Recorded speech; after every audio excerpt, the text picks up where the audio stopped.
앞서에 이어서 이제 태도를 조금 더 심층적으로 이야기를 해보도록 하겠습니다.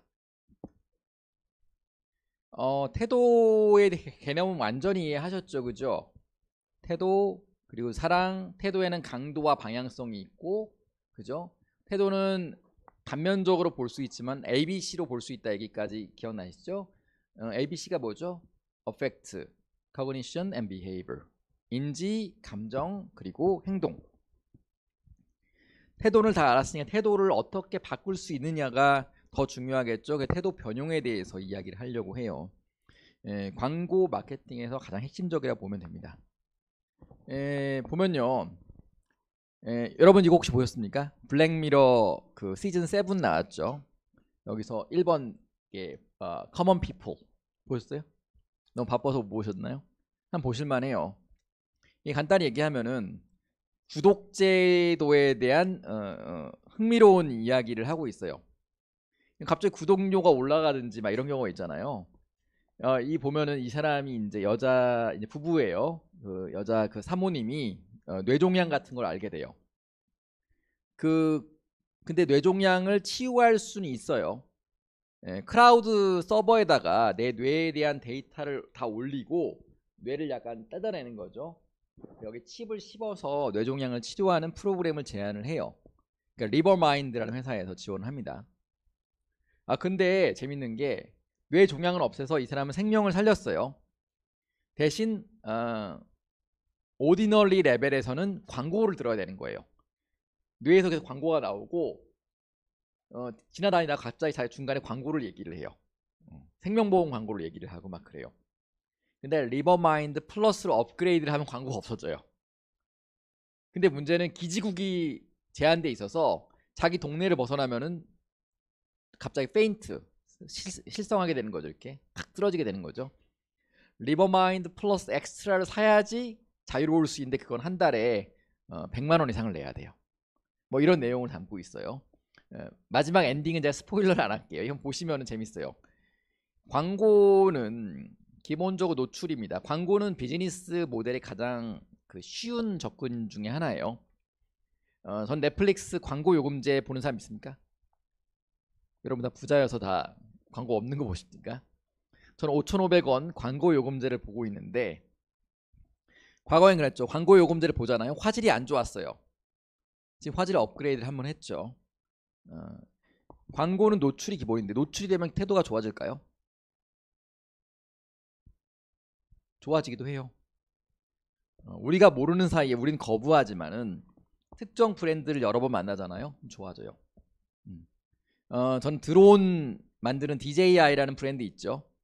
처음에 좀 이름도 이상하고 잘 모르고 지금 계속 보잖아요. 좀 좋아졌어요. 지금은. 저희 얼마 전 DJI 매장도 갔다 왔어요. 그 심천에. 상당히 멋있더라고. 자전거도 좋아 보이더라고. 자전거도 만들어요 이제는. 그죠? 노출은 광고 태도 변형의 가장 기본이에요. 싫은 것도 계속 주어지잖아요. 그럼 좋아져요. 그리고 때로는 싫은 것에 대한 태도도 바뀌기도 해요. 군대가 그래요. 군대 가기 좋아하는 사람 누가 있겠어요? 군대에 가서 밀리터리 서비스를 하다 보면은 안 좋은 태도를 갖고 있잖아요. 내가 불편해. 태도를 변형을 하는 거죠. 태도는 아까 얘기한 것처럼 서비스 말고 기타 공공 서비스에도 활용이 돼요. 게임이 참 재밌습니다. 게임하는 사람 있습니까? 게임? 비디오 게임? 모바일 게임? 공부밖에 안 하시는군요. 좋습니다. 저도 게임을 꽤 했는데 지금은 생계가 너무 힘들어가지고 게임할 시간이 별로 없어요. 여러분들 바쁘잖아요, 그죠? 근데 게임이 엄청나게 큰 비즈니스예요.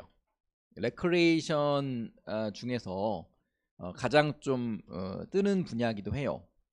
근데 게임 중독이라는 문제가 첫 번째로 있고, 두 번째는 게임을 통해서 이제 그 시간을 뺏기거나 여러 가지 이제 부정적인 반향이 올 수도 있고, 게임의 폭력성이 실제 행동으로 전이된다는 얘기도 있었죠.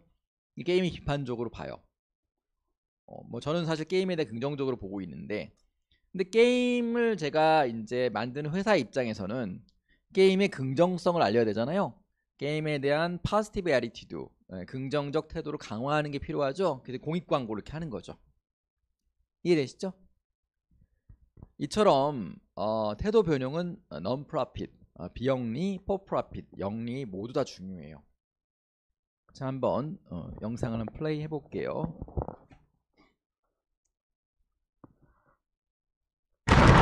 게임이 더 건강해질 수 있도록 자율규제 시작. 유저를 위해 알 권리를 찾아주고 평가위원회가 꼼꼼하게 지켜보고 모니터링 결과를 모두에게 알리고 그러니까 우리가 딱 필요한 만큼만 즐기잖아. 더 나은 게임 문화 자율규제가 만듭니다. 재밌죠? 이게 그 공익 광고, 공익 광가오 중국말로 Public Service Announcement라고 불리는 거죠. 이거 뭐죠? 게임에 대한 태도를 바꾸려고 하는 거예요, 사실. 근데 한번 생각해 보세요, 여러분. 좀 동떨어져서 게임이 영화보다 안 좋을까요? 영화가 게임보다 안 좋을까요? 뭐가 부정적 영향, 긍정적 영향을 줄까요? 저는 게임이 영화보다 알 수 있다고 생각해요. 왜냐면 인지적인 걸 많이 쓰잖아. 이걸 심리학적으로 테트리스 효과라고 불러요. 테트리스 게임이잖아요, 그죠? 게임을 많이 하면 안 좋을 것 같죠? 테트리스를 많이 하는 사람이 뇌가 좋아지는 거를 많이 목도하는 경우가 있고, 테트리스를 하다가 수학을 잘하게 되는 경우도 생겼어요. 왜냐면 이게 엄청난 집중을 해야 되기 때문에 집중력 훈련에 도움되고, 요즘 노인을 대상으로 해서 디지털 치매 약으로 게임이 디지털 메디슨으로 개발되는 경우도 많이 있어요. 이해되시죠? 뭐 여기 한 편이 더 있는데 한 번 더 플레이 해볼까요?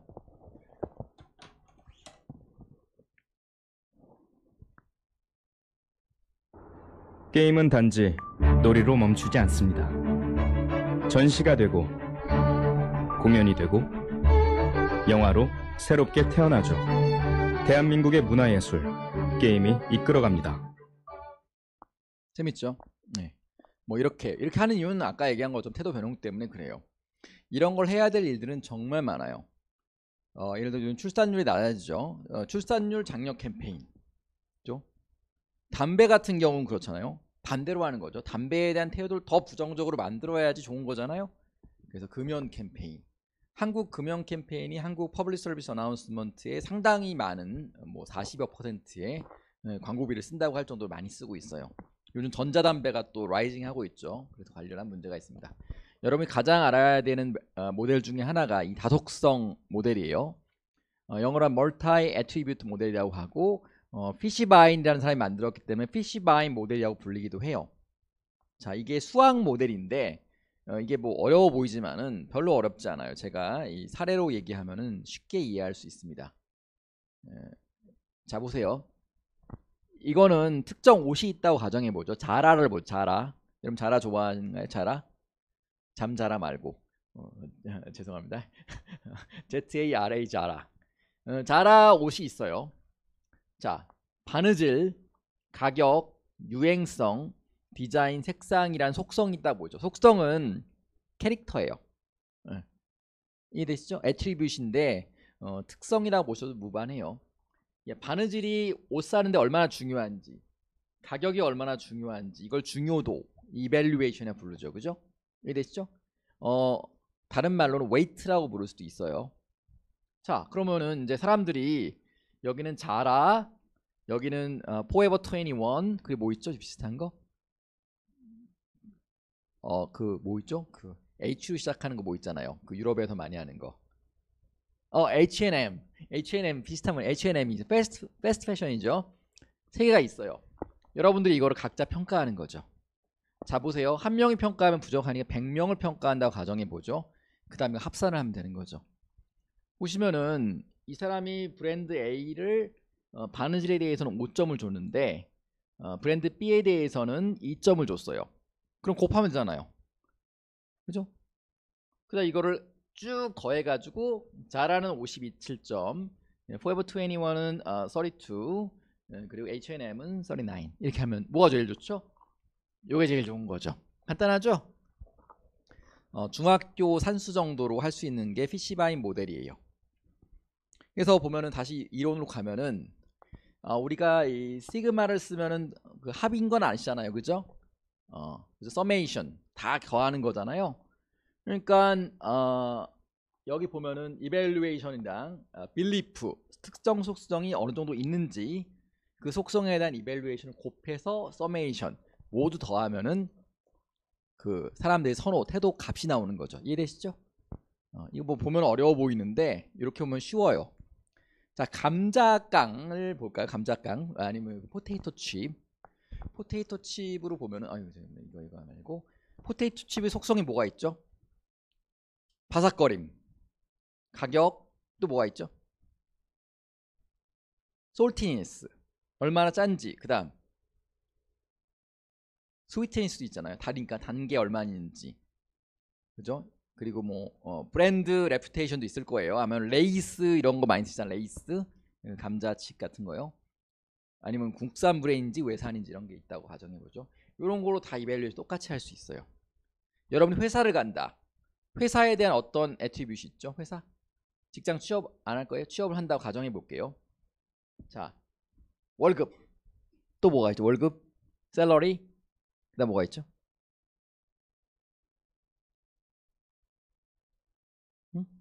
뭐가 있을까요? 월급만 있으면 돼? 워라벨, 그렇지. 워크 라이프 밸런스가 좋아요. 그다음 직장 구할 때 뭐가 필요하죠? 뭐 어떤 거요? 위치. 집에서 뭐 3시간 걸려서 나의 해방일지처럼 되면 안 되죠. 집에서 얼마나 가까운지. 또 영향력? 레퓨테이션 정도라고. 레퓨테이션이 높은지 낮은지. 뭐 기타가 있죠. 이거 웨이트가 다 있을 거 아니에요. 일반적인 웨이트 곱하는 거죠. 삼성전자, SK 하이닉스, 그리고 뭐 넷마블 이렇게 비교해 보는 거죠. 이해되시죠? 사실 여러분이 머릿속에서는 여러분이 뭐 보이프렌드, 걸프렌드 구할 때, 회사를 구할 때, 자동차를 살 때, 집을 구할 때 다 이거를 멘탈 시뮬레이션 하고 있는 거죠.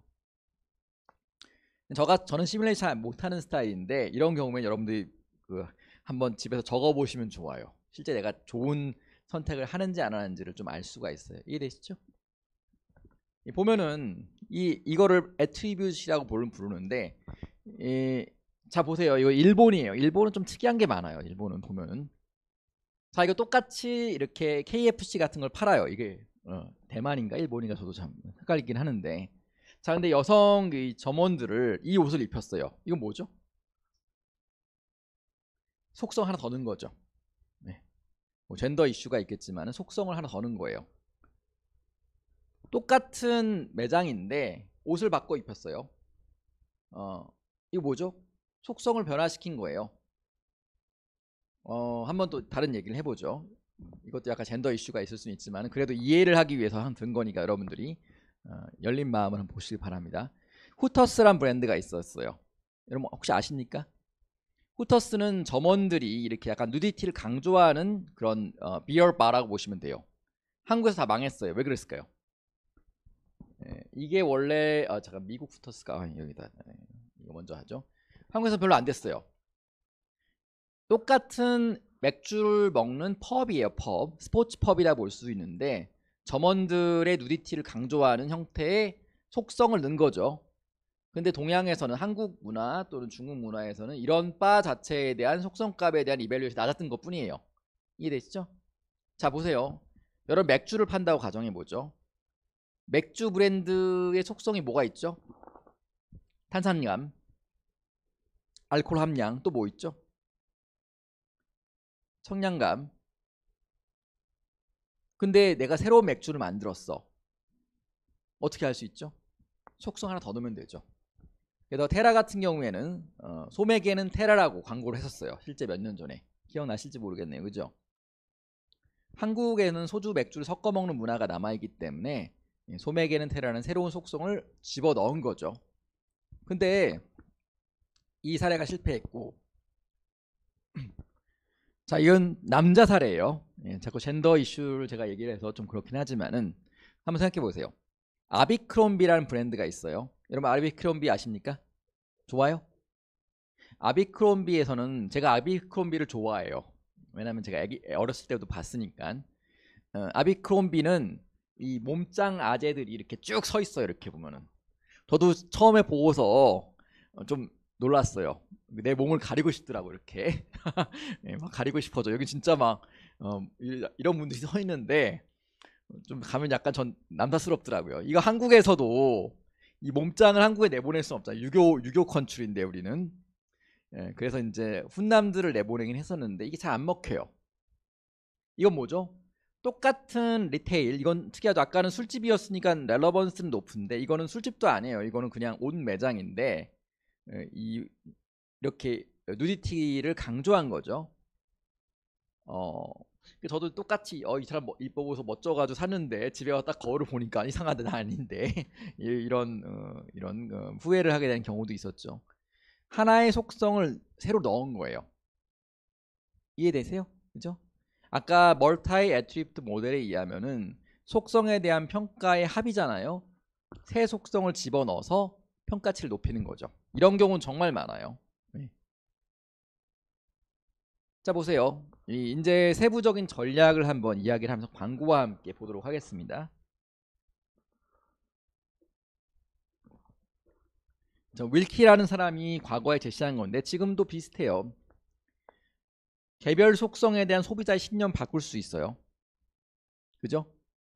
옷은 마감이다라고 얘기할 수 있는데 사실 옷은 패스트 패션에서 마감이 중요한 게 아니죠. 옷은 트렌드다라고 얘기할 수 있죠. 그죠? 두 번째, 기존 속성의 중요도를 증가시키기인데 기존 속성 중에서 사람들이 경시하던 속성이 있다고 가정해보죠. 그 속성이 중요하다고 계속 얘기를 하는 거죠. 김은 몇 번 구워야지 맛있을까요? 예를 들어 2번 굽는다고 가정해보죠. 양반김은 2번 굽는다고 광고를 했었잖아요. 김은 4번 굽는 게 더 좋습니다라고 바꿀 수 있죠. 그죠? 또 뭐가 있을까요? 여러분 요거트를 만들어요. 요거트를 만드는데 경쟁사들이 여러 가지 만들잖아요. 여러분 이렇게 얘기할 수 있죠. 요거트는 조지아에서 와야지 진짜 요거트입니다. 그냥 만든 거예요. 이것도 이렇게 새로운 속성인 거죠. 그죠? 약한 속성의 중요성을 감소시킬 수도 있고 경쟁사의 속성에 대한 신념을 바꿀 수도 있어요. 경쟁사가 특정 속성을 엄청 강조하고 있다고 가정해보죠. 자동차는 연비다. 근데 이 속성 연비가 중요한 게 아니라 이 중년은 스타일이다 라고 얘기할 수도 있죠. 이해되시죠? 이처럼 우리가 잘 모르는 사이에 이 속성의 전쟁들이 일어나고 있는 거예요. 포카칩이 있어. 포카칩. 맥주 먹을 때 먹으면 맛있죠. 포카칩은 생감자 캠페인을 했어요. 포카칩은 생감자다. 생감자 아닌 게 있나요? 생각해보면은 다 생감자 아니야? 이게 속성이에요. 내가 먼저 이야기하는 거 선취 전략이라고 하죠. 근데 이런 게 되게 많은데 여러분 지역 브랜드에 제가 관심이 많아요. 지역 브랜드 보세요. 뭐 지역에서 만드는 무슨 뭐 사과도 있고 뭐 또 있고 많잖아요. 이런 것들에 대해 생각을 못 하고서 그냥 자기의 감각적으로 결정하는 경우가 상당히 많습니다. 한번 고민해봐요. 경쟁 환경에서 속성이 뭐가 중요하고 어떻게 속성을 활용한 전략을 만들 수 있는지를 고민해 볼 만하죠. 화장품 속성도 다 과학적으로 있어요. 조정할 수 있는 거죠. 보세요. 제가 갔다 온 데예요. 여러분 가봤습니까 이거? 여기 뭐지? 알파카 카페? 안 가봤어요? 알파카가 진짜 귀여워요. 전 동물들이 저를 별로 안 좋아하거든요. 고양이 도망가고 막 그러는데 알파카는요 막 뛰어와. 그리고 막 안겨요. 그래서 보면서 이건 진짜 엽기적이다. 이런 게 있냐. 제가 알파카 카페를 가가지고 사랑받고 온 느낌이 들었어요. 일반적으로 다 도망가는데 알파카 얼마나 귀여워요. 이거 뭐죠? 속성이죠. 네. 카페가 장사가 안 돼. 그럼 뭐 하죠? 알파카를 데리고 오는 거죠. 이거 봤습니까? 이것도 신기하더라고요. 카피바라 카페 이거 제가 인스타 릴스 여기서 보다가 이게 나와가지고 제가 캡처를 해온 건데 이거 약간 쥐 같지 않습니까? 근데 유튜브를 제가 봤는데 엄청 귀여워요. 제가 이제 고양이 카페도 가거든요. 고양이 카페도 보면 고양이 카페에 있는 고양이들은 되게 친절하잖아요. 그죠? 막 와서 막 비비적거리고 막 그래요. 이게 뭐죠? 속성이죠, 속성. 한국에 보잖아요. 별의별 카페가 다 있는데 보면 이런 것들도 이제 아마 뭐 들어오지 않을까 해요. 이런 거. 이건 일본 어디라고 제가 본 것 같은데 한번 가보세요. 일본에 가실 일이 있으면은. 저 일본에 이제 저도 이제 일 때문에 몇 번 갔는데 메이드 카페가 있었죠. 저 딸이랑 한번 가가지고 이제 메이드 카페 갔다 온 적이 있는데 우리 딸이 꿈이 메이드가 되는 거라고 해서 이제 안 가고 있어요. 이게 뭐죠? 속성이 속성. 그 남자가 서빙하는 카페도 있잖아요. 할아버지나 이런 분들이 서빙하는 젠틀맨 카페 같은 데도 있어요. 이거 뭐죠? 속성인 거죠. 그러니까 여러분들이 새로운 비즈니스를 만든다 가정했을 때는 어떤 속성을 넣고 뺄지 그거에 대한 중요도를 어떻게 강조할지를 고민할 필요가 있죠. 그렇죠? 보세요. 여기 미스터 피자라는 데가 있어요. 기름이 빠진 피자. 속성이죠, 이건. 바삭바삭하니까. 그리고 요즘 이런 피자 나왔죠. 요즘이 나온 것도 아닌 사실은 그 도우라고 있잖아요. 뒤에 이렇게 쭉 이게 그 밀가루 덩어리 붙어 있는 거. 거기에다가 이제 뭘 넣었죠? 포테이토 이런 걸 만든 것도 있었잖아요. 그죠? 그리고 요즘은 반죽이 두꺼운 걸 싫어하니까 반죽을 압착시켜가지고 약간 빈대떡 같이 만든 피자도 있죠. 이게 속성들이죠. BBQ는 100% 올리브유만 쓴다. 이거는 과정에 대한 속성을 이야기한 거죠. 다른 데는 올리브유 안 쓰나? 난 잘 모르겠어요. 근데 올리브 치킨하고 광고를 했었어요. 그죠? 자, 드럼 세탁기 이거 더 재밌어요. 허리가 좋아져요. 세탁기 쓰면요. 제일 좋은 거는 세탁소에 맡기는 게 좋죠.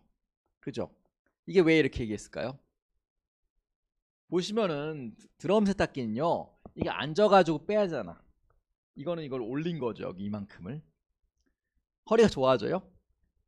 빨래를 안 하면 허리가 좋아지죠. 이건 참 아무튼 이건 그 컨셉은 아시겠죠? 그래서 기존에 여러분들이 경쟁사가 가지고 있는 제품의 장단점을 보고 속성들을 평가해서 이렇게 광고 소재로 만들 수가 있어요. 별거 아닌 것 같지만은 생각보다 생각을 체계적으로 하는 사람들이 많지는 않습니다. 자이토를 뭐였죠? 아까 얘기한 것처럼 실제는 자이토를 2통을 이걸 다 씹어야지 충치에 좋아져요. 2통을 씹잖아요. 그럼 턱이 나가요. 여러분들 수술하셔야 돼요. 근데 자이리토는 뭐였죠? 자기 전에 자이리토였어요. 초기 캠페인은요. 핀란드에서는 자기 전에는 자이리토를 씹습니다 라고 광고를 했었어요. 근데 핀란드에 제가 유럽 여행 갔다 핀란드 사람 만나서 진짜 자기 전에 자이리토 씹어요 물어봤는데 전혀 씹는 사람이 없다고 하더라고요. 과대 광고일 수 있죠, 사실은.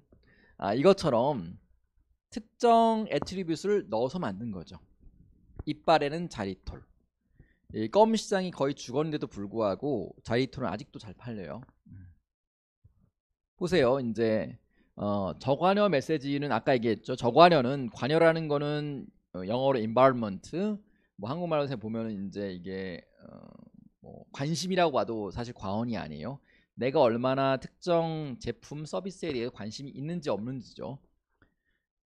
보면은 저관여 제품 같은 경우에는요 반복적으로 나왔던 메시지들이 효과를 발휘하는 경우가 많아요. 껌, 뭐 젤리, 그리고 뭐 과자 이런 것들 있죠. 과자, 스낵류 이런 것들은 반복적으로 봤던 걸 그냥 사게 돼요. 예를 들어 볼까요? 잘 우리 모르는 라면들 있죠. 이런 거. 이런 거 한번 트라이얼한 구매를 한 적도 저도 되게 많아요. 막 특이한 라면들, 카레만 라면 이런 거 나온 거 드셔보셨습니까? 카레 라면? 이 누가 먹어요? 이상한데 맛이 이상할 것 같죠? 근데 그냥 한번 뭐 체험 삼아서 먹어보는 경우가 있죠, 그죠?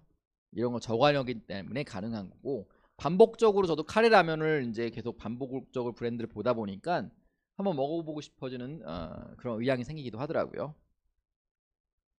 단순 노출 효과 이론이라고 그래 이걸요. 여기 보시면은 뭐 자이언스라고 하고 쫑크라고 하기도 하는데 이 사람이 이야기한 이론이죠. 처음엔 이상했는데 계속 보다 보면 좋아져요. 자, 근데 이런 버거 나온 거 기억나십니까? 블랙버거. 이거 좋아요? 실패했어. 특이한 걸 사람들은 선호하고 새로운 자극을 추구해요. 자극 추구 성향이라는 게 있죠. 센세이션 시킹이라고 보통 부르는데 이게 적정 수준의 노출이 안 되잖아요. 그 사람들은 좋아하질 않아요. 근데 흥미로운 게 저는 10원빵 여러분 드시면 10원빵? 10원빵 도쿄에 가면 엄청 비싼 거 아세요? 한국이 더 싸요. 10원빵은 왜 성공했을까요? 한번 궁금하지 않습니까? 갑자기 어떤 물품들이 그 매스 세일즈가 되는 특정 시점들이 있어요. 이것들은 한번 고민해 볼 만해요. 근데 그거에 제일 중요한 노출이에요. 10원빵이 저는 처음엔 이상해 보였는데 마트에 가도 10원빵, 길어 걸어가다도 10원빵 보니까 내가 10원빵을 안 먹으면 난 트렌드에 뒤지는 것 같다는 느낌을 받고 10원빵을 씹으면서 먹었던 기억이 나요. 이해되시죠? 이게 그 단순 노출 효과죠.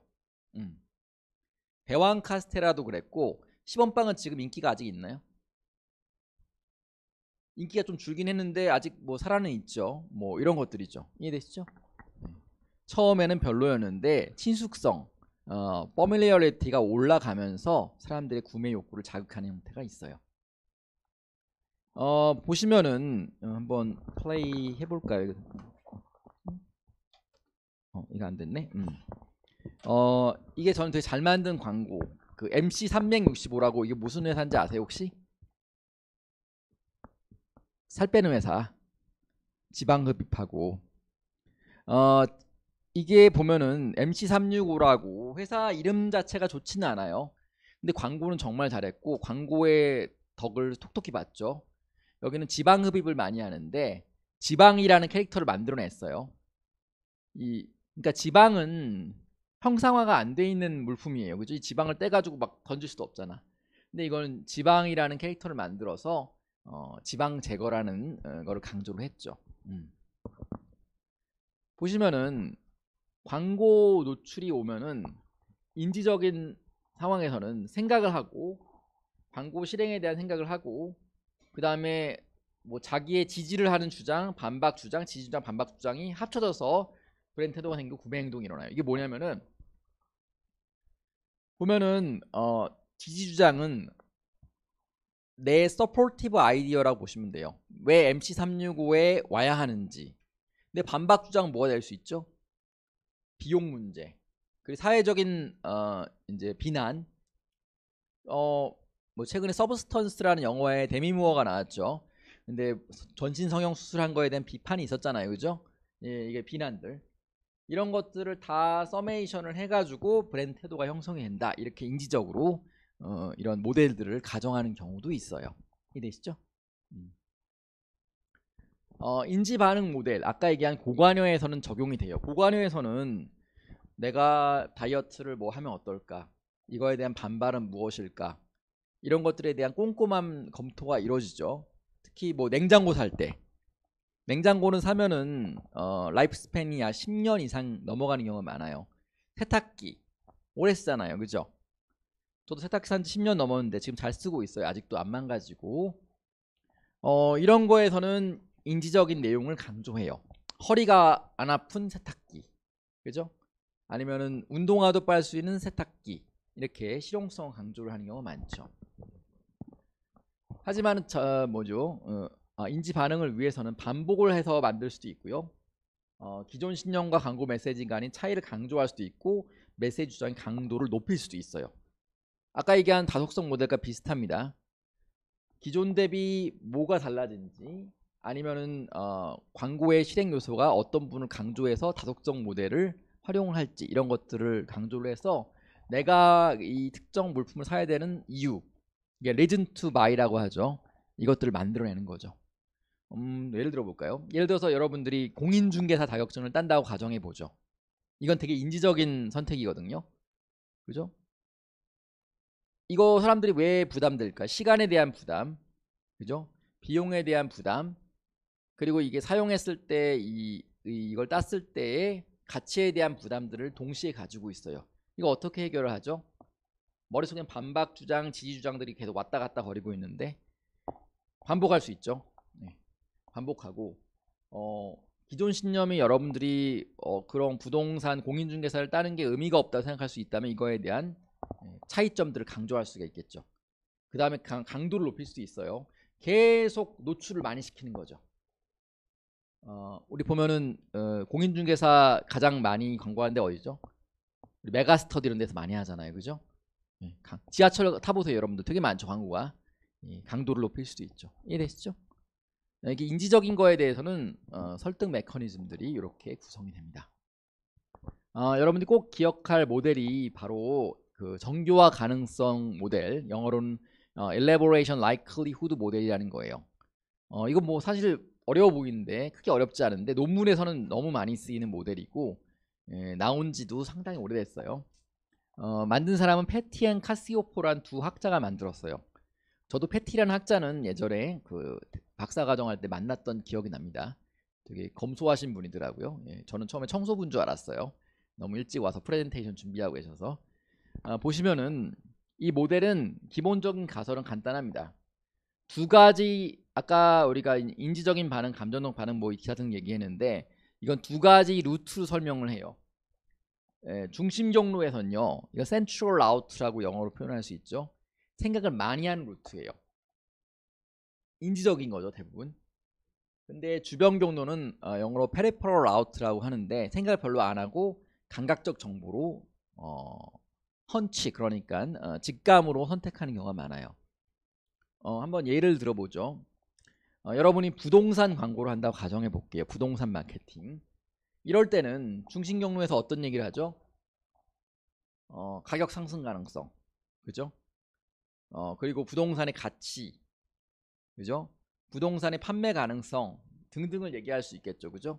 그리고 부동산이 얼마나 좋은지, 얼마나 스페이셔스하고 환경이, 주변 환경이 좋은지 등등을 얘기할 수가 있어요. 하지만 주변 경로에서 뭐 할 수 있죠? 예쁜 이미지, 예쁜 인테리어, 그죠? 그래서 여러분들 부동산 광고 보면은 우리 아파트만 이만하게 서 있고 옆에는 다 조그맣잖아요. 가상의 이미지들을 만들어내는 거죠. 이게 주변 경로인 거죠. 여러분 레미안이 왜 레미안이에요? 레미안이 무슨 뜻이죠? 아세요? 한자예요. 올레자, 미래할 때 미자, 아름다울 미자, 아는 안전할 때 안자예요. 놀랍지 않습니까? 처음에는 그 반발이 많았어요. 이게 뭔 브랜드 네임이냐. 듣다 보니까 좋아지는 거죠. 자, 이해되시죠? 이게 두 개가 진짜 있어요, 머릿속에? 아니에요. 그냥 우리가 추정한 것 뿐이죠.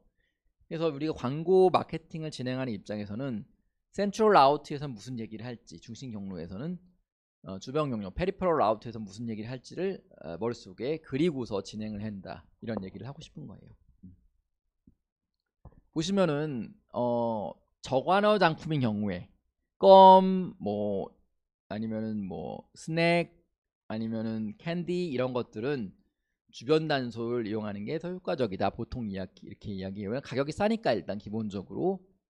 하지만 고관여인 경우에는 매체도 다르게 하는 필요가 있어요. 정보량 자체가 많아야 되기 때문에 신문 광고나 아니면 매거진 이렇게 정보량이 많은 미디어를 쓰는 게 좋죠. 그래서 예를 들어서 인스타그램 릴스에 나왔다고 가정해 볼게요.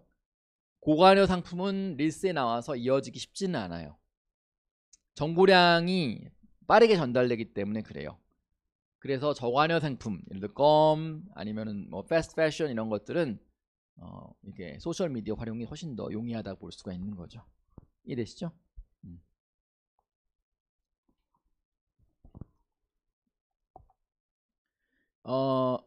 이게 그 찰리 채플린이 한 얘기라고요. 굉장히 멋있는 이야기예요. Life is tragedy when seen in close-up. 인생 가까이 볼 때는 비극이다. But a comedy in long shot. 멀리서 보면 희극이다. 얼마나 멋진 표현입니까? 이게 왜 태도랑 관련이 있을까요? 태도는 기억에 따라서 구조화돼요. 인간의 기억이 여러분들의 운명이라고 볼 수 있다 저는 생각을 하는데요. 보세요. 내가 어떤 브랜드 썼을 때 안 좋은 기억이 있어요. 이건 태도로 바로 이제 이어지게 돼요. 근데 그 브랜드 썼는데 갑자기 좋은 일이 있었어. 그럼 또 긍정적으로 또 변화하는 경우가 있죠. 그래서 전체적으로 여러분들 스스로 성찰하는 게 필요해요. 내가 왜 이 브랜드를 좋아하게 됐지? 이 사람 왜 좋아하게 될지 싫어하게 됐지? 왜 언제 변했지? 이런 것들을 이거 메타인지라고 했죠. 이런 것들을 한번 좀 고민할 필요가 있다고 생각합니다. 그래야지 여러분들이 이 소비자 태도를 연구하고 활용할 수가 있어요. 자, 이제 거의 끝났는데 생각해 볼 문제를 드리면은 여러분이 사용하는 미디어가 많이 바뀌고 있어요. 특히 AR, VR 같은 실감 미디어라고 하는 것들이 늘어나고 있죠. 뭐 이걸 이머징 미디어라고 표현하는 사람도 있어요. 이런 것들을 활용해서 어떻게 태도를 바꿀 수 있을까를 한번 고민해 보시길 바랍니다. 아시겠죠? 왜냐면 기존에 우리가 보는 모바일, 뭐 인터넷 쇼츠 이런 것들은 태도 변형에 어떤 효과가 있는지, 새로 나오는 미디어는 어떻게 변해갈 것인지.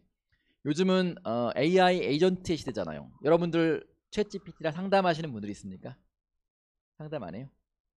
인생 상담? 안 해요? 저도 몇 번 해봤는데 사람보다 낫습니다. 왜냐면은 사람은 상담 심리를 저도 공부한 적이 있는데 하나의 스타일로만 상담하는 경우가 되게 많아요. 챗GPT는 다양한 상담 모델들을 갖고 있기 때문에 상담이 훨씬 더 정확한 경우가 많습니다. 자, 보세요. 미래의 인공지능 에이전트는 어떻게 설득을 할 수 있을까 궁금하지 않습니까? 이게 논란이 많은 주제예요. 자, 그러면 챗GPT가 친구가 될 수 있을까? 이런 인공지능 에이전트 어떻게 생각하십니까? 이거 논란이 많아요.